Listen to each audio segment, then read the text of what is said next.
Shafan.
Birabashyira mu bibazo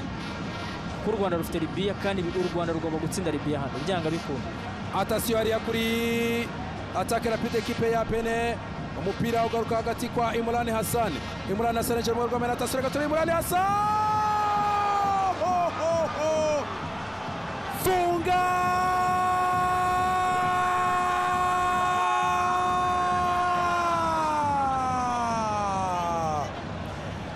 Edwin Utonji kumakosa aravuye mu kibuga hagati, umupira uvuye kwa Imran Hassan, umupira arawukaraga ujyana kuri deuxième poto. Ikipe ya Benin itaragera imbere y'izamu ry'ikipe y'igihugu y'u Rwanda, umupira uwitwa Imran Hassan azamukanye arawukaraga kuri deuxième poto, uwitwa Edwin Utonji wari umanutse wenyine, umupira hariya adawutereka mu izamu kumakosa avuye mu kibuga hagati kwa Boneri utakaje umupira, hanyuma Buni yashaka gucenga Mutsinzi Ange, umupira ugera kwa Imran Hassan. Imran Hassan yinjira mu rwa mahina, baro atanze kwa Edwin Utonji, akaraga umupira Edwin Utonji yinjira neza, agapira tagakoraho Magodora. Mutsinzi Ange Jimmy, Bizimana Jihad Jitro tera demi centre kwa Mangwende, umupira ari yasho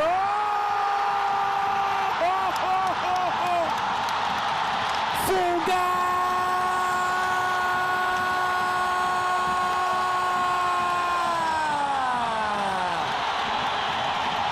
shuti nasa kumupira uvuye kwa Bizimana Jihad mu kibuga hagati, aterura agapira hariya pasi ya cepe atereka demi centre, uwitwa Magodoro muri boxi arekura umupira n'umutwe, aterekera shuti nasa ku isahani, shuti nasa afungura ikirenge, adapoza umupira kuri deuxième poto. Amavubi kimwe dore kimwe. What a game, what a decision, what a hype. Wow,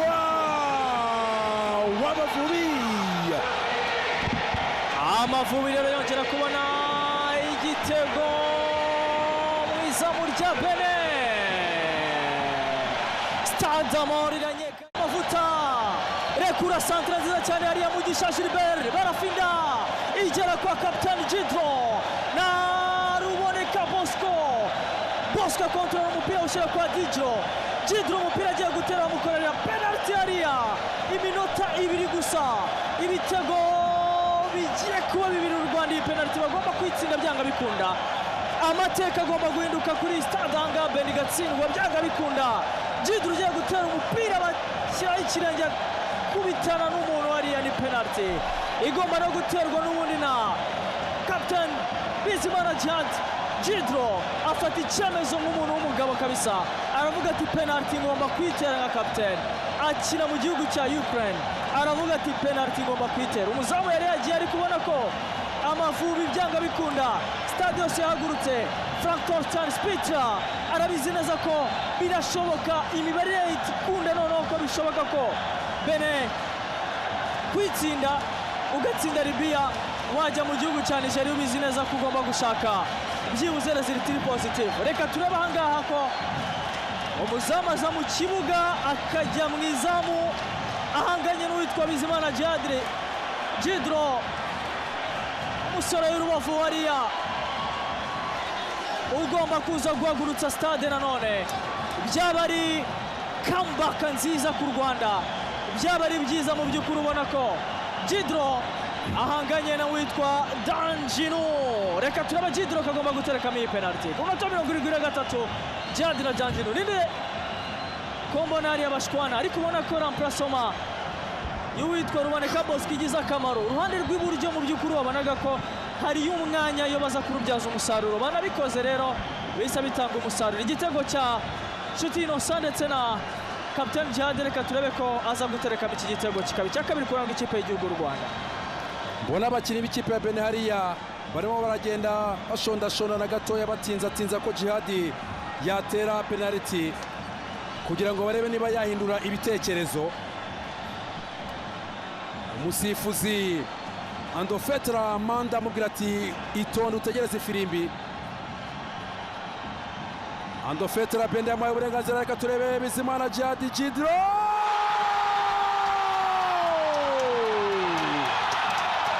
Bizimana Jidro El Capitano Teriyarida nyuma gukorerwa ikosa mu rugo rw'amahina afata icyemezo kuri penalty akurura umupira muri